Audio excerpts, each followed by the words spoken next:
Welcome back. સમાચારમાં આગળ વાત કરીએ તો શક્તિપીઠ બહુચરાજીમાં રસ રોટલીના પ્રસાદની અનોખી પરંપરા. પ્રસિદ્ધ શક્તિપીઠ બહુચરાજીમાં ભક્ત વલ્લભ ભટ્ટની લાજ રાખવા માતા બહુચરાજીએ 339 વર્ષ પૂર્વે માગસર સુદ બીજના દિવસે ચમત્કાર કર્યો હતો, જ્યાં તેમણે ભર શિયાળામાં કેરીના રસ અને રોટલીનું ભોજન કરાવ્યું હતું. આ અલૌકિક ઘટનાને જીવંત રાખવા માટે દર વર્ષે માગસર સુદ બીજના દિવસે માતાજીને રસ રોટલીનો પ્રસાદ ધરવામાં આવે છે અને હજારો ભક્તોને વહેંચવામાં આવે છે. આ વર્ષે પણ બહુચરાજી આનંદ ગરબા મંડળ દ્વારા રસ રોટલીનો પ્રસાદ શ્રદ્ધાળુઓને વહેંચવામાં આવ્યો હતો.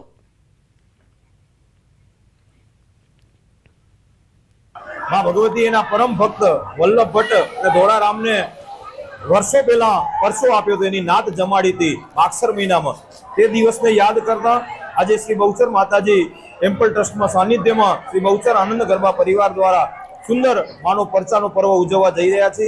આજે 2500 થી 3000 લીટર રસ માને અર્પણ કર્યો છે. સાથે 1800 થી 2000 કિલો અન્નકૂટનો પ્રસાદ, ચવાણું અને મીઠાઈ માને અર્પણ કરી અને માના ભક્તોમાં વિતરણ કરવામાં આવ્યું છે.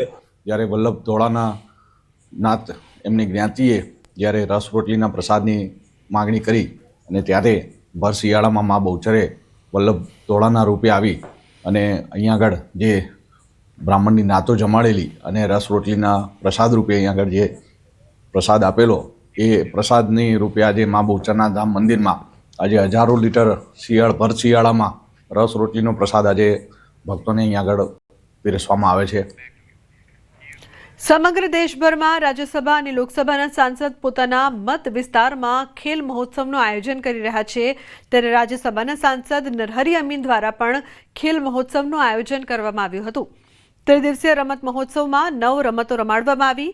40 જેટલી શાળાના 1900 જેટલા વિદ્યાર્થીઓએ ભાગ લીધો હતો. આ રમતમાં ચેમ્પિયન થનાર ટીમ અને ખેલાડીઓને ટ્રોફી પણ એનાયત કરવામાં આવી છે, તેમજ તેઓને સર્ટિફિકેટ પણ આપવામાં આવ્યા છે. 21, 22, 23 3 દિવસમાં જુદી જુદી 9 રમતોનું આયોજન અમે કર્યું. 21, 22 2 દિવસ હીરામણી કેમ્પસમાં થયું ને 23મી આજે અહીંયા થઈ રહ્યું છે. 1900 જેટલા ખેલાડીઓએ આ જુદી જુદી રમતમાં ભાગ લીધો છે. જે ખેલાડીઓ ચેમ્પિયન બન્યા છે, રનર્સઅપ બન્યા છે, એમને ટ્રોફી, સર્ટિફિકેટ આપવામાં આવ્યું છે. ગુજરાતના મુખ્યમંત્રી ભૂપેન્દ્ર પટેલનો માનવતાવાદી અભિગમ. જામનગરમાં એક પરિવારની વિનંતીને માન આપીને પોતાના પૂર્વ નિર્ધારિત કાર્યક્રમનું સ્થળ બદલી નાખ્યું, જેથી દીકરીના લગ્નનો પ્રસંગ શાંતિથી સંપન્ન થઈ શકે. જામનગરના પરમાર પરિવારની દીકરીના લગ્નના શહેરના ટાઉન હોલ ખાતે હતા.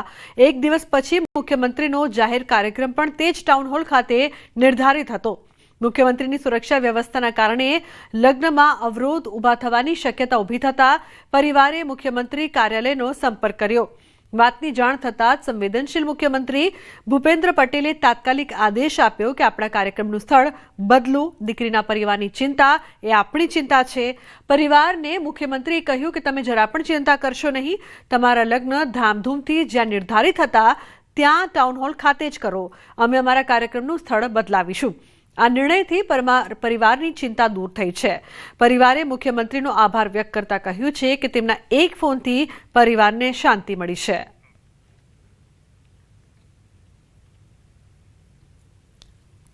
હેલો. હા, મેં કોઈ તમારા મેરેજ હતા, અમારે ત્યાં આ લોકો પ્રોગ્રામ કરવાનું કહેતા હતા, પણ અમે ના પાડી છે કે ભાઈ એવું નહીં કરો તમે. મેરેજ હોય એટલે બધાની આપની મુશ્કેલી હું સમજી શકું. મેં કોઈ બીજો હોલ મળે તો તમારો, એટલે તમારા સમયે તમારે કરજો જ ત્યાં. અમે અહીંયાથી ના પાડી દીધી છે. ના ચોક્કસ સાહેબ, થેન્ક યુ સર, આટલું તમે આભાર. હા, ચોક્કસ સર. છતાં બી કઈ તકલીફ હોય